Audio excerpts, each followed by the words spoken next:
If you haven't watched part 1 yet, here's a quick catch-up. Nia loved her ex-husband Jabari when he was the whatever prince. But as soon as he became a powerful king, he changed. He mistreated her and divorced her. Nia cried a lot after the divorce, feeling like a victim. But when Jabari had the audacity to throw her dad into a dungeon and refused to free him, she was like, "It's about to get real." For all the details, make sure you watch part 1. After her confrontation with Jabari, Nia rushed to the palace dungeons. She had to see her father. The dungeon was cold and dirty. She found her father lying on the ground, shivering and weak. His face was pale and he could barely breathe. He looked at her with tired eyes and asked about her mother. Nia told him how worried her mother was. She could hardly eat or sleep. Chief Mwensa held her hand, told her to be strong, and made her promise to keep fighting, even if he didn't make it out alive. Nia didn't cry this time. She was done with tears. She was ready to do whatever it took to free her father, even if that meant burning the palace down. She gave her father the small amount of food she had brought and returned to her village. Her next stop was General Zaye, the new army leader of her village. He was as young as she was and had taken over his role from his father.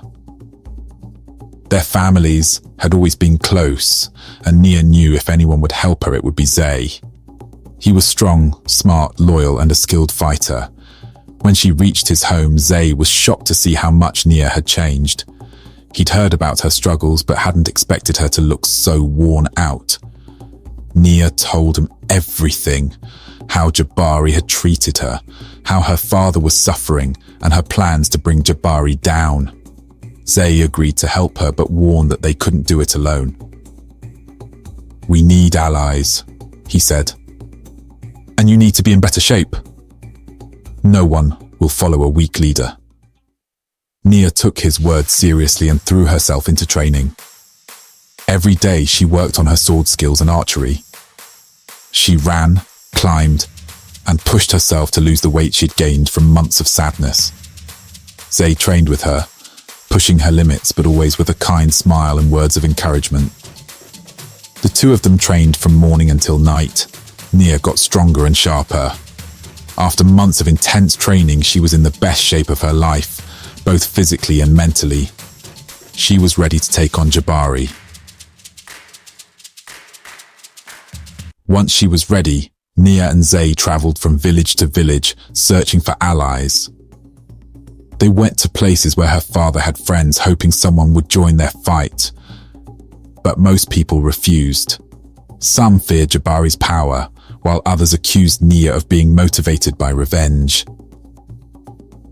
"You are just a jealous ex-queen who lost everything because she couldn't keep her king happy. You are just a bitter woman and you won't be dragging us into this," they said. Each rejection hurt, but Zaye always found a way to cheer her up. He reminded her that their fight was just and that they had to keep pushing forward. As they traveled, they grew closer. Zaye shared stories from his childhood, and Nia found herself smiling more than she had in years. He was a source of light in her darkest moments. He believed in her when no one else did, and he made her feel like she wasn't alone. One evening, after a long day of training, Zaye told Nia that he hoped she'd consider starting a new life with him once their fight was over. "Maybe as my wife," he suggested gently. Nia was caught off guard. She liked Zaye, but her painful past with Jabari made it hard to trust again. She quickly answered, "There's no more space in my heart for a new life, Zaye. Let's focus on our goal." Zaye understood and didn't push the matter again. They continued traveling, trying to rally support, but only one chief out of every 100 agreed to help.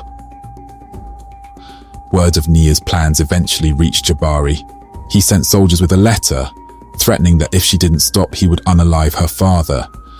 Nia's hands shook as she read the message, but she refused to back down. Her father was suffering, and she couldn't give up now. Zaye suggested asking for help from the kingdom Jabari had conquered, but Nia refused. She didn't want to ally with people who once tried to invade her own kingdom. Zaye worried she was being stubborn, but he respected her decision. As time passed, Nia grew more anxious about her father's condition. She decided to attack the palace, even though Zaye begged her to wait. "We don't have enough soldiers, we're not ready," he warned. But Nia's desperation drove her forward. She gathered her troops and led them to the palace, ignoring Zaye's pleas for caution. The attack was a disaster.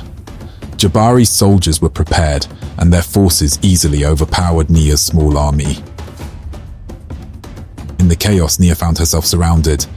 A blade came hurtling toward her, but Zaye jumped in front of her, taking the blow meant for her.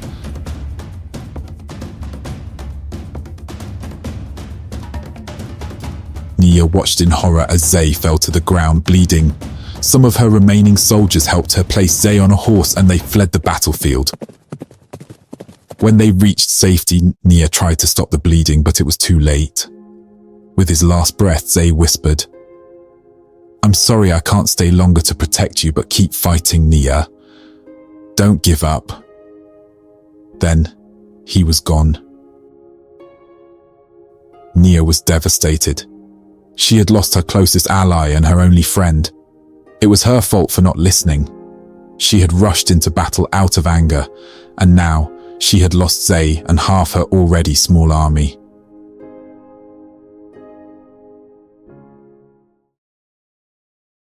Back in the palace, Jabari was furious about the attack. To make an example of her, he publicly condemned Chief Mwensa to death. When Nia heard the news, she panicked. Her father was going to die, and she had no one left to help her. She had only one choice left: ask for help from the kingdom she had once refused. So she traveled to the conquered kingdom, feeling defeated. She found Chief Adu, one of the most powerful leaders. He was a tall and strong man, capable of fighting 5 men at the same time. As she expected, Adu dismissed her, mocking the idea of a woman leading an army. But Nia was stubborn and insisted. So he challenged her to a fight, thinking that she would run away. But at that point, she had nothing to lose. And she was ready to get it all. So she accepted the challenge.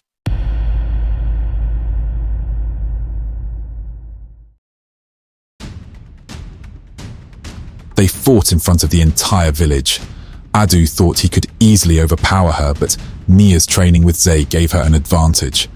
She used swift moves to bring him down in a couple of seconds, placing her sword against his neck.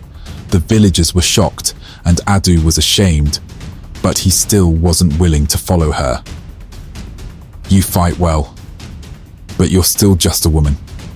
We are not equal, and I can't let you lead," he said. Without a word, Nia grabbed a knife and cut off her long hair. It was a bold move, and everyone watching knew its meaning. "Are we equal now?" she asked. Adu, humbled, agreed to help her. With this alliance, more soldiers joined Nia's cause. Jabari's rule had left many desperate for change, and they believed in her. After news of her alliance spread, other village chiefs who had previously turned her away joined as well. Her army grew stronger. Meanwhile, in the palace, Jabari's paranoia worsened. He drove away his closest advisors, and his cruelty toward his new wife reached new heights. She fled the palace and found Nia, offering information about Jabari's army in exchange for protection. Nia took her in, remembering her own past. With this information, Nia planned her attack. They struck early one morning. The battle was long and brutal, but Nia's forces had the advantage. Within days, they broke through Jabari's defenses. His soldiers, weakened by his erratic leadership, couldn't hold their ground and started running away. Nia had won the war and invaded the palace. After securing the palace, Nia rushed to the dungeon to free her father. Chief Mwensa was weak, barely able to stand. She made sure he was cared for before storming into the throne room to face Jabari. Jabari looked like a shadow of his former self, tired and broken. Nia attacked him with all the rage she had left.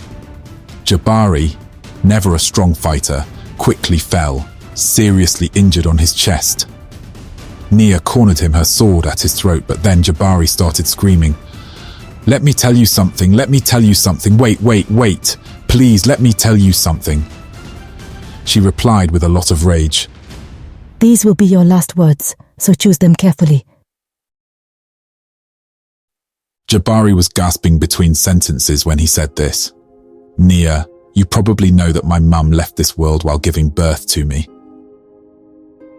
I was the one responsible for Amani growing up without a mother and my dad living without his wife.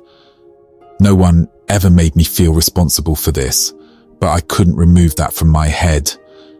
I was the prince that no one liked. My brother was everything I wanted to be, and I felt like I was never enough. Then I lost both my dad and my brother in a couple of months. I became responsible for 2 kingdoms, and I didn't know what to do. I wasn't prepared for that.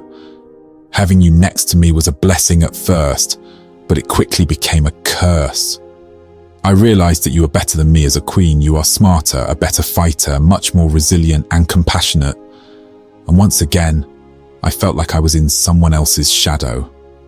I lost my mind and my soul over the power I was holding in my hands, and I regret it. I'm sorry for everything I did to you before and after our marriage." Nia started crying silently, realizing that Jabari was probably having a mental breakdown, but she was still mad about what happened. After marriage, you only made me strong after our divorce. "No, Nia, you are as weak as I am.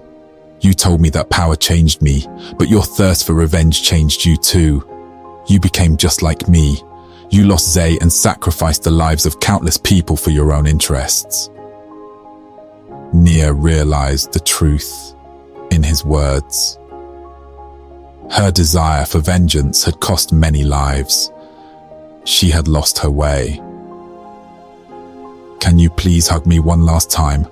I want your scent to be the last thing I smell," Jabari said with tears streaming down his face. Nia dropped her sword and took him into her arms, crying too. There was a loud silence for a couple of minutes before Jabari said, "Do you remember the last sentence of my vows to you when we got married?" Nia didn't hesitate a second and said, Not even death can do us part. Jabari whispered too, "Not even death can do us part." And suddenly he stabbed her with a hidden dagger. Nia felt a sharp pain in her chest. She realized her mistake, trusting Jabari one last time. She collapsed beside him, gasping for breath. Their eyes met for a moment. Her only thought at that moment was, I must survive.